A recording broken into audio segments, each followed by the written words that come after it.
Okay, when you're writing a function given a table, a function rule given a table of ordered pairs with two-step rules, it is best not to do these by trying to guess. Because you have integers involved and it would take you a very long time, under most circumstances, to guess the correct answer. So there is a procedure that you can use to do these, and it takes a little bit of getting used to, but once you've got it, then you've got it. I'm going to write the first 2 points in a vertical table. So these go together. The input and the output go together. So 1 and 0, and then the next one, 2 and 4. Now I'm going to figure out how to get from one to the other. So I always do the right hand side first. From 0 to 4, you're adding 4, and I circle it, and I'll show you why I circled it in a moment. From 1 to 2, you're adding 1. Now I'm going to divide. The circled number comes first. So 4 divided by 1 is 4. Now, you write that down, and then I'm just going to take the first point right here. You multiply the x value times that, and then you figure out what you need to do. I'll just call it x because we don't know what we need to do to get to the y value of that point.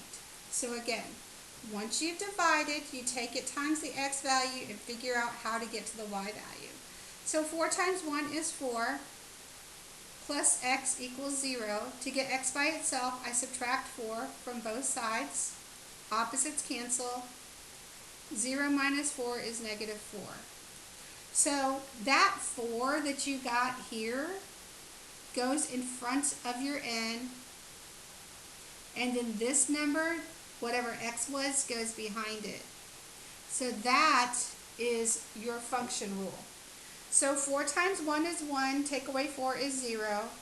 4 times 2 is 8, take away 4 is 4. 4 times 3 is 12, take away 4 is 8.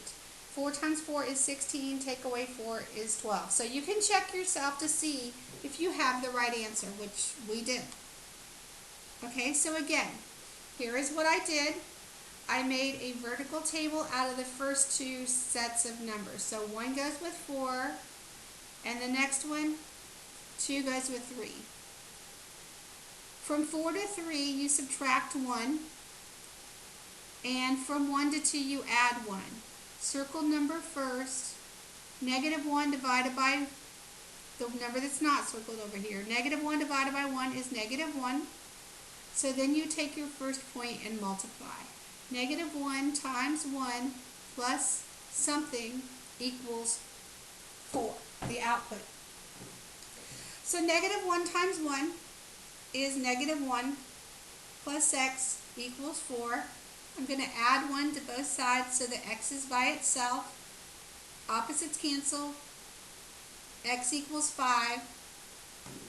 So the number that we got when we divided goes in front of n, negative 1n, and the x goes at the end. It's a positive 5.